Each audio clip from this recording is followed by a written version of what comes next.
Peter, ask him a lot of questions.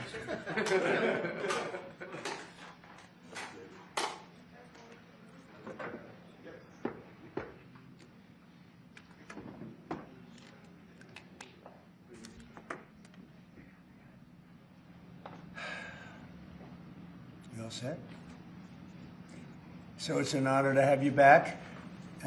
A friend of mine, Kid Rock, sometimes referred to as Bob.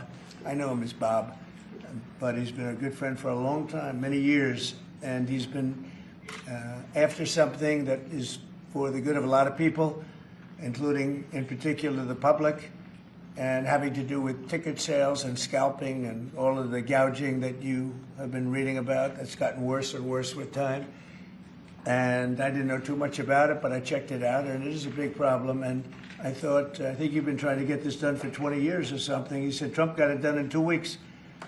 But we came up with a very serious EO, and I'm going to sign it now, and maybe I'll ask you, Will, to explain a little bit about it, please. Of course, sir. So this is an executive order, as you said, that deals with the ticket reselling business. For fans of live entertainment and for entertainers as well, the ticket reselling industry has become a huge issue. These people use bots and computer algorithms to buy up huge blocks of tickets and then jack up the price so that fans of live entertainers like Mr. Ritchie, I almost called him Mr. Rock, don't have access to concerts the way that they should. And when they do, it's at exorbitantly high prices. So what this executive order does, it charges the FTC and the Department of Justice with rigorously enforcing laws on the books in collaboration with state attorneys general that have power over consumer protection and other people who have the power to really crack down on this issue so that entertainers and fans won't be subject to these abusive and oftentimes illegal practices. Good. Thank you very much. Bob, you want to say something? Yeah, anybody who's, it doesn't matter your politics. First off, thank you, Mr. President, because this has happened at lightning speed. I know you put, I want to make sure Alina Habba gets her credit too, because I know she worked very hard on this, but thank you for making this happen so quick. Anyone who's bought a concert ticket in the last decade, maybe 20 years, no matter what your politics are, knows that it's a conundrum. You buy a ticket for $100, by the time you check out, it's 170. You don't know what you can charge for it, but more importantly, these bots. You know, they come in to get all the good tickets to your favorite shows you want to go to, and then they're relisted immediately for sometimes a 400% or 500% markup. And the artists don't see any of that money. And, you know, ultimately, I think this is a great first step. I would love down the road if there would be some legislation that we could actually put a cap on the resale of tickets. And I'm a capitalist and a deregulation guy, but they've tried this in some places in Europe, and it seems to be the only thing that's us as artists be able to get the tickets into the hands of the fans at the prices we set. I'll be the first one to say, and I know the president doesn't like when I say this, but I'm a little overpaid right now. It's kind of ridiculous. I would rather be, you know, a hero to working class people and have them be able to come attend my shows and give them a fair ticket price. I can't control that right now, so hopefully this is a step to really be able to make that happen. I know a lot of artists and a lot of fans who love concerts and music are going to be very appreciative of you taking this And I action, think sir. Bob is more interested in the fans and the people that are having to pay crazy prices than he is the artist. Maybe the artist a little bit, but the fans a lot. I've spoken to him over the years about it, and it's been, it bothers him. It bothers a lot of other artists too. You see the artists, and they go out with a $100 ticket and it sells for $2,000 the following night. And they seem to be able to sweep up the best locations too, which is pretty amazing. So they've only enforced that Bots Act one time, I believe. Yeah. A couple of years ago in New York City, I think we got a couple $1 million fine. And that's the only time they've enforced that act. And who's the primary culprit? Who sells these tickets? It's the scalpers. It's these bots go in, and they're automated, so you're... But is there a company involved? You might not want to say. No. Well, there's reselling markets all... Yeah. I think I know, Peter. But that's all right. Don't get them involved. What company do you think? Maybe they're more innocent than we think. Huh? Well, if you think of it, like if Ticketmaster sells a ticket, if you buy a ticket and go to a show, you're in a lot of ways their worst customer. Because they make another 17, whatever percentage every time that ticket resells. So they don't want to enforce the Bots Act necessarily. because they're making more money off it. The artists don't see any of that money, but that's not what I'm advocating for, is for me to make more money. I want the fans to have fair ticket prices, be able to go and enjoy more shows. I know people that they decide on a family vacation or going to their favorite concert once a year rather than, my parents used to go see multiple shows when you could afford them back in their day. And I'd like to take my ticket prices lower, but if I set my ticket prices low, these bots immediately eat them up and they resell for hundreds of dollars more, and I'm just making these bad actors rich. Yeah. Well, I think this is a big step to getting it stopped.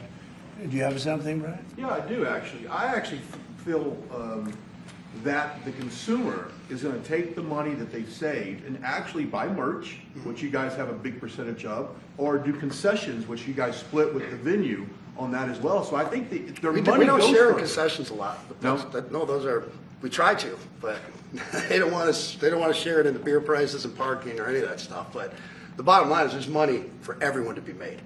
There's plenty of money to go around. No one's going to really lose here. Ticketmaster, if we can get a cap, they're going to lose some money. But I've already talked to CEO Michael, and he's given me his word. He's on board for it. I was talking to Jacoby with Papa Roach earlier, and by the way, he's a big fan of what you're doing, President Trump, digging into this whole scalping and the bots. A lot of musicians, you could say that, they're with Kid Rock, sir, on this, I think so. without a doubt. A lot of people are. President Trump, Peter? would you ever wear a jacket like that? I don't know. I was thinking about doing it for tomorrow. We have a big event coming up, and I was thinking about doing it, but I'm not sure. So you recently bought a Tesla for White House staff I did. to use, but now there's all these domestic terrorists targeting Teslas. Are the staff scared to drive it? I don't think so. I haven't heard. They weren't complaining. I did buy one, and I let the staff use it. We have it parked conveniently, and one day we give it to Margot, one day we give it to Chamberlain, give it to Natalie, we give it to everybody around. Give it to Dan Scavino, but he's got so much money it doesn't matter. But they love the car, and it's a great car, and it's made here. It's made in the country. He's got a tremendous plant now in Texas, and he has one in California. Does a lot of his work here, and he's been really unfairly treated, in my opinion. I drive one. And Yeah. there's this other story, I know it's hypothetical right now, but if you were allowed for some reason to run for a third term, is there a thought that the Democrats could try to run Barack Obama against you I'd love for that. his third term? Boy, I'd love that. That would be a good one. I'd like that. No, people are asking me to run, and there's a whole story about running for a third term. I don't know. I never looked into it. They do say there's a way you can do it, but I don't know about that. But I have not looked into it. I want to do a fantastic job. We have 4 years, just about, almost close to 4 years. Time is flying, but it's still close to 4 years, and we're getting a lot of credit for having done a great job in the first almost 100 days. And we have some big things we're going to be announcing over the next 2 days that you know very well, Peter, and I think it's going to be something that's going to bring a lot of wealth back to our country, tremendous wealth back to our country, actually. And other countries are understanding it because they've been ripping us for 50 years, longer, but they've been ripping us off for years, right from the beginning. And I think this is going to be an amazing, I call it a lot of different names, but it's really, in a sense, it's a rebirth of a country because how we could have afforded to do what we did. We help everybody, and they don't help us. I really, the term I like best probably is the liberation of America. It's the liberation of this country because it's incredible. Look, we have 36 trillion in debt for a reason, and that accumulates over a long period of time. So I think what you're going to be seeing over the next couple of days will be very inspiring to a lot of people. They had a lot of auto plants being built in a certain country.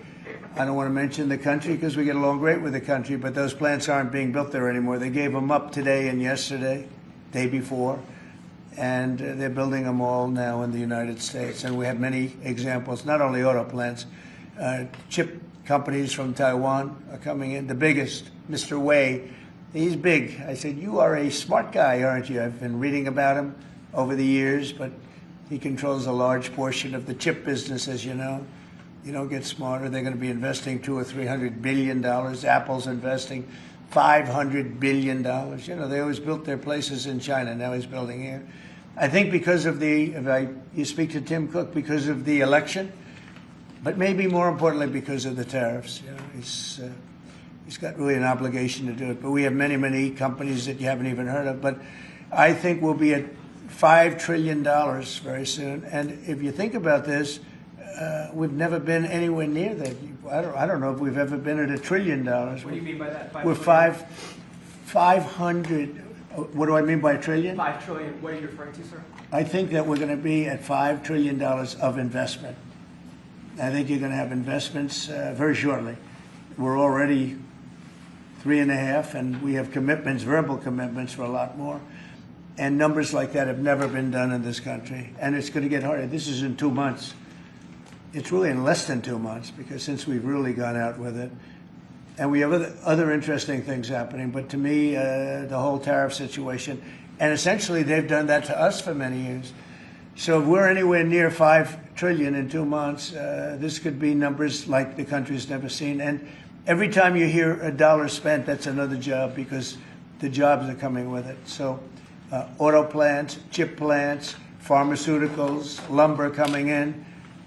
We have things happening in this country. I'm not sure that they've ever seen it. Steel, we have tariffs on steel. They've been here for a while. Steel and aluminum. Nobody's ever seen anything like we're witnessing now. Nobody's ever seen anything. Most of you agree with that. I mean, it's nothing much you can't agree with.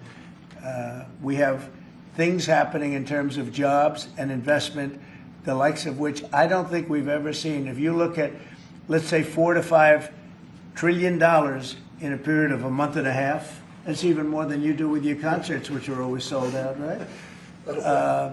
Nobody's ever seen numbers. And think of it, where Apple's at $500 billion, as I said, but they always used to spend that money in China. Now they're spending it here. That means you're going to build. Now, they don't have any tariffs. Remember, there are no tariffs if you do your product here, if you build whatever it is in the USA. One of the things we're also trying to get is if you buy a car that was built in the USA, you get a deduction on interest. So if you go out and borrow money to buy a car, if it's built in the USA, never been done before, it's a big deduction for people that really aren't used to deductions, frankly, because people that buy cars like that are not big into the world of deductions, and now they're going to learn about deductions. So I think it's going to be great. Yeah. Mr. President, are you going to move ahead with a universal tariff or different individual tariff rates on a whole variety of different? Well, you're going to see in 2 days, which is maybe tomorrow night or probably Wednesday, you're going to see. And they're reciprocal. So whatever they charge us, we charge them, but we're being nicer than they were. We have a lot of countries, friend and foe. I always say friend and foe, but the friend in many cases is worse than the foe. They took advantage of us. And we are going to be very nice by comparison to what they were. The numbers will be lower than what they've been charging us, and in some cases maybe substantially lower, but we sort of have a world obligation perhaps. But we're going to be very nice. Relatively speaking, we're going to be very kind. Mr. President, you met with the chairman. Somebody said that about me the other day. They said, who doesn't know me very well, they said, "You're such a kind person." And I said, "Say that again." They said, "You're a kind person." I said, "I've never heard that before." It was a weird statement. I was kind. Who said that? I've heard of words that, I don't know, I better not tell you. I've been called a lot of things, but it's sort of a different kind of a word. It's like an old-fashioned word, isn't it? Mr. President, you met with the chairman of Stellantis today. Did Yes. he ask you for a pause on the auto tariffs? No. What was that meeting about? Just about some of the problems they have with the environmental, which we're going to clean up. Have any of the automakers... We're going to probably go back to 1920. If you look, we're going to go back probably to a 2020 standard. So we'll have 2020 standard, and that's just a few years ago. Oh, they're making it so difficult all over the world. They're making it. It doesn't mean a damn bit of difference either for the environment. It doesn't matter. They make it impossible for people to build cars. So we're going to be doing much different. 2020 is a strong standard. But they've taken it to a level now that makes it very difficult to build a car. So we're going to be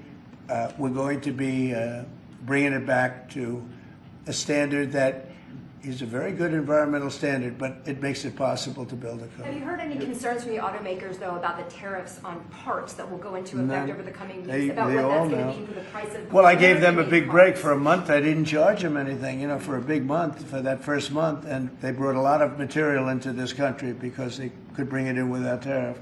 If you look at Canada and Mexico, they were driving hundreds of thousands of cars into the market because they avoid the tariffs by doing it before the tariffs go on, which would be Wednesday. And I looked at I saw some of your shows where cars are lined up for miles and miles. Some of them didn't have fenders on them. Some of them didn't have the roof on yet. They're driving it here brand new.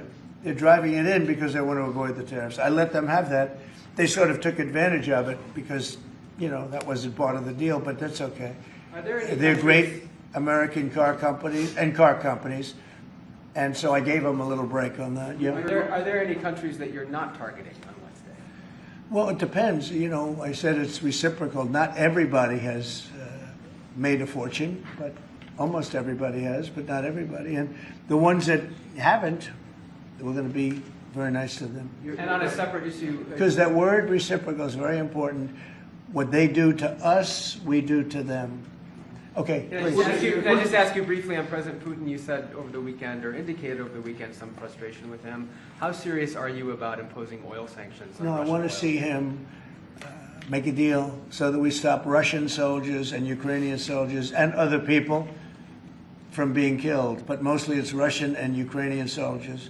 They're losing at least 2,500 human beings, beautiful human beings, a week. And I wanted to stop. And some people would say, why do you worry about Russian soldiers or Ukrainian soldiers? I worry because it's like they're just like you people. They're like us. They're like all of us. And I seem to have an ability to do those things. And if I can do that, I think it's a very worthwhile thing to do. And I think we will. And no, I want to make sure that he follows through, and I think he will. I don't want to go secondary tariffs on his oil, but I think, it's something I would do if I thought he wasn't doing the job. I did it with Venezuela, secondary tariffs, and you know what happened? Every boat left the harbor. Did you see that? It was a beautiful thing to see. The whole harbor emptied out. My words weren't even finished. I have these massive ships. They're actually taking the hoses and dumping them into there. They couldn't get out of there fast enough because they know I don't play games. So I think he's going to live up to what he told me, and I think he's going to fulfill his part of the deal. Now, then you have Zelensky, and hopefully he's going to live up. I see he's trying to renegotiate the rare earth. We did something because, as you know, the Europeans get paid back the money that they gave, and we don't, because Biden is an incompetent president. And he should have asked for rare earth, or he should have asked for the loans to be guaranteed in some form. That's what Europe did. Europe is in for probably $100 billion, and we're in for $350 billion. So we're in for more than 3 times. And now you could make it a little bit less than that, but it doesn't matter, whatever the number. We're in for substantially more than Europe. We could be in for $350 billion. They have no idea because Biden wasn't a good bookkeeper except for himself. And what happens is we made a deal for rare earth. It was all done. And I heard through you, I haven't spoken to them yet, but through you, I heard that they're now saying, well, I'll only do that deal if we get into NATO or something to that effect.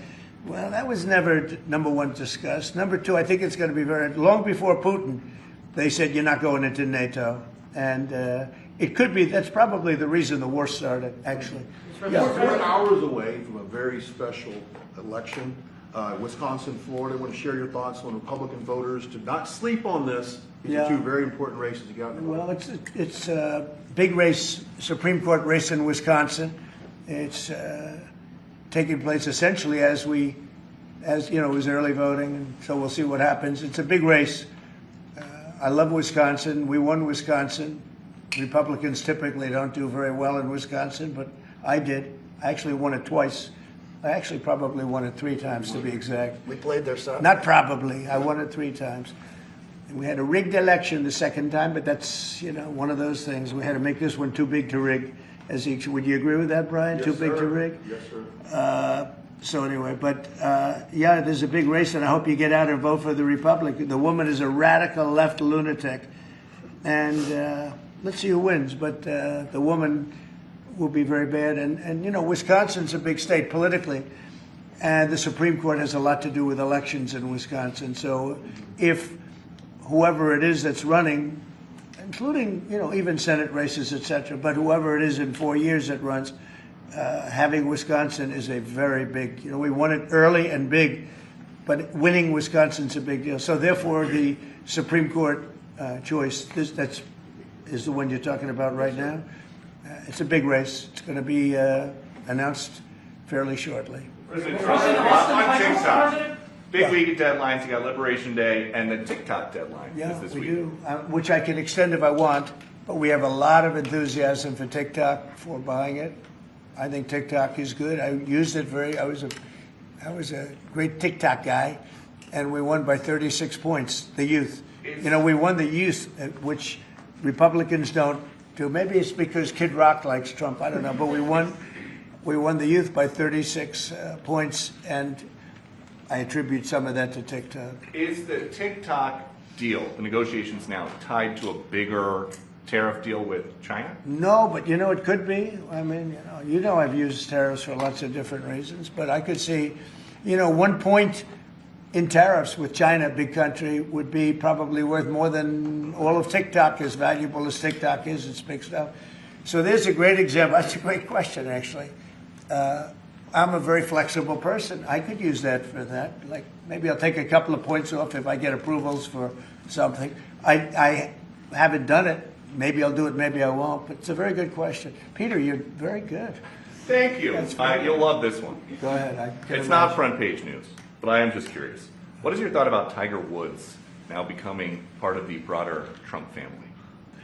Well, I love Tiger, and I love Vanessa, and they had a great relationship. I happen to think the relationship with my son, I happen to think the relationship was hurt very badly by the witch hunt that went on, Russia, and all the crap that they put Don through, who knew nothing about it.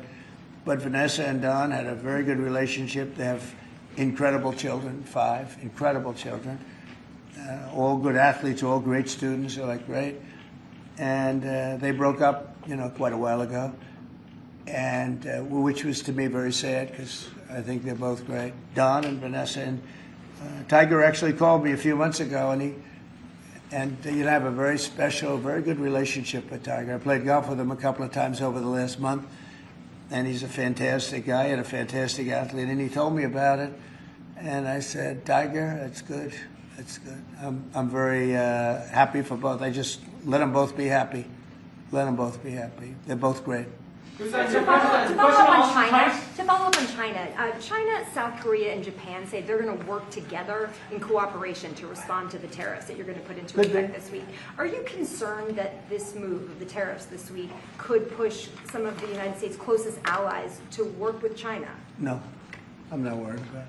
I'm not worried about it. Yeah. Mr. President, can I ask you I about think something? they have a chance of doing better, actually, with the tariffs. It can actually help them in a certain way.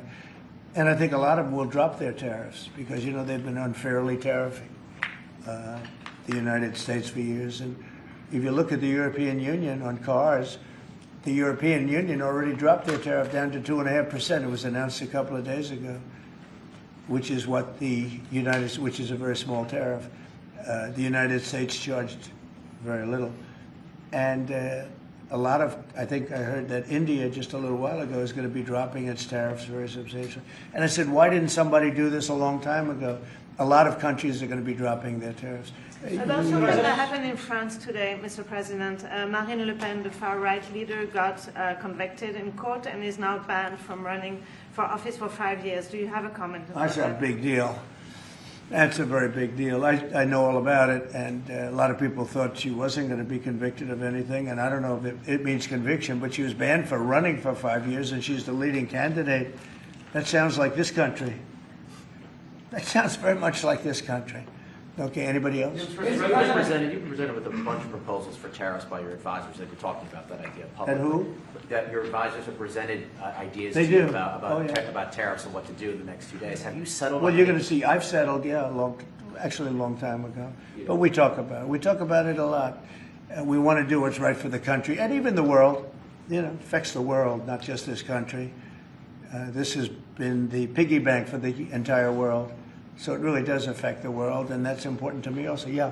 Yes, Mr. President, in the past you have said that you want the quick return of Austin Tice, a Marine Corps veteran and a journalist who went missing in Syria over 12 years ago. Yeah. Have efforts been made to locate Austin Tice been extended beyond Syria, including potential leads in Iran? And do you have plans to get in touch with Ms. Deborah Tice, the mother of Ms. Austin Tice, and also at the same time, organizations like Hostage Aid Worldwide have been on the ground in Syria searching for Austin Tice for many years. Can I get your comment on the future, potential future plans to locate Austin Tice and to bring him home finally? So we've been looking, as you know, for Austin for years. I don't know about Biden. I don't think Biden was looking for anything, but we were, and there's been virtually no sign. You know that. There's been no sign of Austin. An incredible young guy. Be less young now. I mean, it's been a long time. It's been many, many years. The mother is fantastic. She's a very committed mother that her whole life is to find her son, who was in Syria and just disappeared off the face of the earth. So, you know, a lot of bad things happen. But we're always, you know, we will never, until we find out something definitive, one way or the other, we'll never stop looking for him. But we have been, and the response, it's just a lot of dead ends. He's been gone for a long time. The problem is there's never been a sighting. You know, sometimes you'll have somebody, you're looking for him, and there's a sighting. There's never been a sighting of Austin, but we are out there, and we have great respect for his family and for his mother. She's been unbelievable. Yeah, Mr. please. President, a question about... No, behind you. No, apologies. Yes, you've had outreach with the leaders of Russia and China. You've made an outreach to Iran. When are you going to plan to reach out to North Korea and Kim Jong-un? Anytime in the near future? Well, I do. I have a very good relationship with Kim Jong-un. Now, you people hate to hear that, but it's very important. I got along with him fantastically, as you know. It started off very rough, very nasty. Little rocket man, the whole thing was a nasty deal. And then one day we got a call that they'd like to meet. We met. We have a great relationship. And yeah, we have, there is communication, yeah. I think it's very important. You know, he's a big nuclear nation, and he's a very smart guy. I got to know him very well. You remember I put my foot across the line, and then I walked across the line. I don't know if Secret Service was thrilled with that. They actually wasn't. They were not too thrilled. But I have a very good relationship with him. Yeah, we'll probably do something at some point. Yeah, please, Jeff. Who's on your short list, Mr. President, to replace Elise Stefanik as U.S. Ambassador to the UN? So we have a lot of good people that want it. First of all, Elise is fantastic, and I just don't want to take chances with you guys saying, how's the election going? We have a congressional election that's a little bit close. I guess the one is in good shape, but the other one's a little bit close. But Randy Fine is a great guy. They're both good candidates. They're very good. But it's, you know, a little bit, we want to be careful. And Elise is very popular in her district, and so am I. We won by a lot of points, and so did she. And there's a lot of people that wanted to run for it, but we have no idea, are they going to win? I think it's just security. And I said, Elise, what about going back? Because they love you there, and she's going to take a big leadership position with Mike Johnson and the group, the speaker. And I can tell you that for the replacement, we have a lot of people that have asked about it and would like to do it. David Friedman, Rick Grinnell, and maybe 30 other people. Everyone loves that position. That's a star-making position. And so we'll see what happens. But we have a lot of people that are interested in going to the United Nations, as you can imagine. Yeah. So give me a quick music question. Favorite song to play live is what? And then my question for you, Mr. President, your favorite rally you did last year, 2024. What was your favorite one? Favorite song to play live? Yeah, favorite song to play live. Oh, that's a tough one. It'd have to be one of the hits, probably Cowboy or Ball with the Bar. There's a song that I've played every night that was never a singular hit that I probably should not say the words to in this office right now. And then for you, Mr. You never He met a He certain by the person way, like his me. rallies are amazing. He does great and gets big crowds. He's really a star when it comes to that. He is a very talented guy. I would say maybe Madison Square Garden, Yeah. because anybody that was there, the owner of the garden, Jim Dolan, who's, to me always been terrific. He said this, he's never seen anything like it. We had, when you announce Madison Square Garden, it's a big arena, but we sell out big arenas. We sold out in Milwaukee. We sold out at every big arena. We never had empty seats. It's amazing. They talk about Bernie Sanders gets 2,000 to 3,000 people. Everyone said, these crowds, I get 107,000 people in New Jersey. In Butler, PA, we had over 100,000 the second time. We had 55,000 the first time. We have big crowds. I would say Madison Square Garden because I grew up in New York and the garden is great. Jim Dolan treated us well, but everybody said that because I think I could have filled it up 10 times. We had hundreds of thousands of people that were stacked all the way back to the Hudson River and on the other direction back to Fifth Avenue. Nobody's ever seen. I don't mean with a line. I mean like 50 deep. Like 50 deep this way. The streets were closed, the whole thing, it was crazy. And when you take that, you want to do well at Madison Square Garden. You don't want to have empty seats. But we could have sold it out, Brian, 10 times, and everybody knew it. And I think we got a good indication that that's where the election was going. And we won every swing state, and we won by millions of votes. It was a great election, yeah. Mr. President, the U.S. military transferred 17 individuals to El Salvador overnight. Did you discuss with your team whether these deportations would run afoul of any recent court orders? No, I do want to thank, however, the president. He has been unbelievable and, in relation to us. But I think that our people have done an incredible job. I got elected on the basis of getting bad people out of our country that shouldn't be here, very dangerous people out of our country. And that's what I did. And then you have a judge that wants to take over. And I can't imagine it can be allowed. If it was up to him, they'd all be put back in our country. These are killers. These are drug lords. These are really bad people. But I want to thank the president of El Salvador because he's done an amazing job. You saw it. Yeah. Elon Musk's special government tenure is coming to an end, 130 days, I think another month. Yeah. Do you want him to stay longer, or is it time for him to go back to running his companies in your Well, I think he's amazing, but I also think he's got a big company to run. And so at some point he's going to be going back. He wants to. Did you want to keep him around? But I'd keep him as long as I could keep him. He's a very talented guy. I love very smart people. And he's very smart. And he's done a good job. Doge has, we found numbers that nobody can even believe, like 400 billion, 500 billion. It could be close to $1 trillion by the time they end on different things.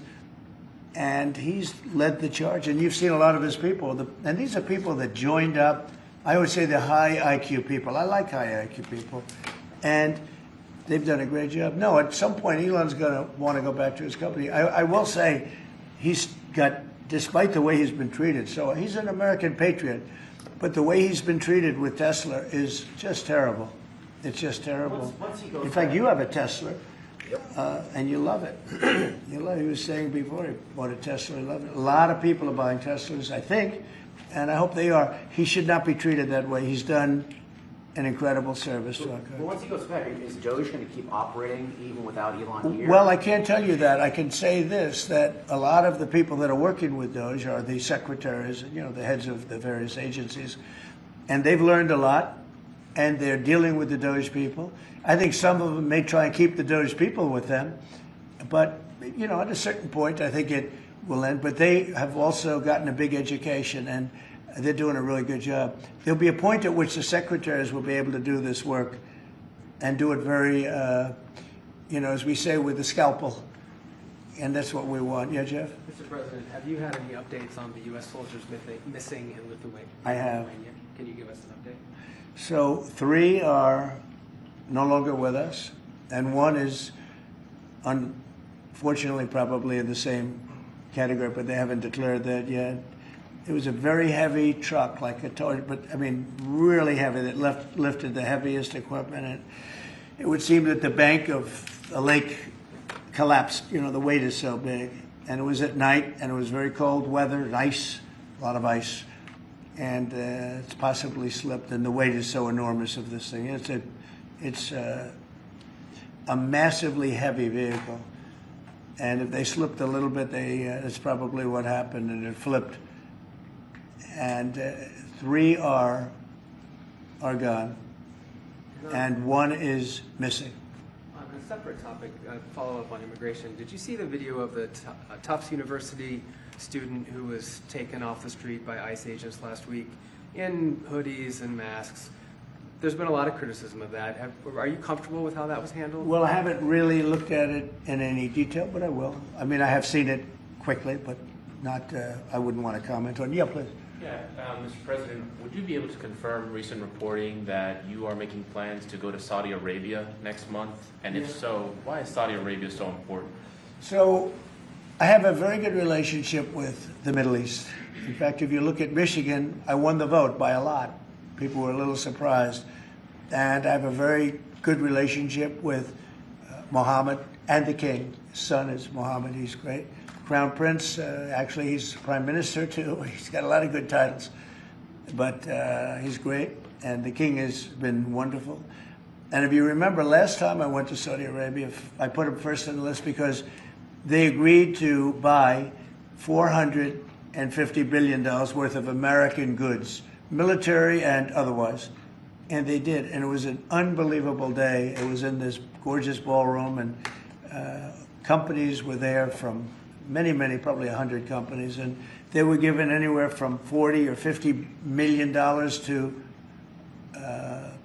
less, and more, actually. Okay, some of them were given numbers that were just many times that amount. I think we had a couple of $20 billion deals and big stuff. And it's a very rich country because of oil, and we are a very rich country ultimately when we straighten it out because of oil. Oil is always good. And I agreed to do it again, and they've agreed to spend close to $1 trillion of money in our American companies, which to me means jobs. So they're going to spend hundreds of billions of dollars giving them to American companies that are going to be making equipment for Saudi Arabia and other places in the Middle East. And for that, I think it's worth it. I did it last time, $450 billion.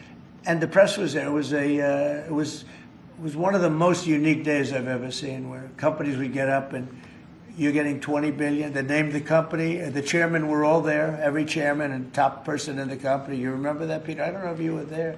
You might be too young for that. I was on the Democratic campaign trail at the time, That so I was missed boring. This was a much better deal. But it was amazing, actually. It was an amazing day. We sold and we partook in $450 billion worth of investment into American companies. And they announced the company, the amount of money, $1 billion, $5 billion, $25 billion. And the chairman of the company, many of whom, you know, well-known figures, prestigious figures, great business leaders, they went up, they shook the hand of somebody, and they would sit down, and we just had a big investment made. So it was a record. Nobody ever beat it before. $450 billion worth of jobs. I view it as jobs more than anything else. And now we're close to $1 trillion, so it's more than double the number that we did when I first came to office. And this trip takes place next month. It could be next month, maybe a little bit later, yeah. And we're going to Qatar also. And also we're going to possibly a couple of other countries. UAE is very important. It's a great leader in UAE. And I had his brother here the other night, if you saw that. We had a wonderful guy, a wonderful family. So we'll probably stop at UAE and Qatar, and as I used to call it, Qatar. Nobody's ever told me right or wrong. I always like to say Qatar, but it's Qatar. They like to say Qatar. And Saudi Arabia, the 3 of them, and then we'll go other places also. But in the Middle East, those seem to be the 3. And again, tremendous amounts of jobs will be created in those 2 or 3 days. Thank you very much, everybody. Thank you. Thank you, press. Headed out that door right there. Oh, Thanks, President guys. Trump, Thanks, you guys. guys are signing Thanks, guys. the You guys Wait. Well, that was good. Okay, ready, everybody? Oh, you better do well with this. He's going to do it. Make sure everything is nice and clean, right, for your Make industry. America fun Because you're again. not in a clean industry. Hold that up. Okay? Thank you, everybody. Thank you, press. Thank you, press. Head out this way. Thanks, everybody. Thank you. Did Biden do news conferences like this, Peter? I don't think so. He was never standing next to somebody who looked like they were about to be shot out of a cannon. It wouldn't have worked out too bad. How's it going? All right.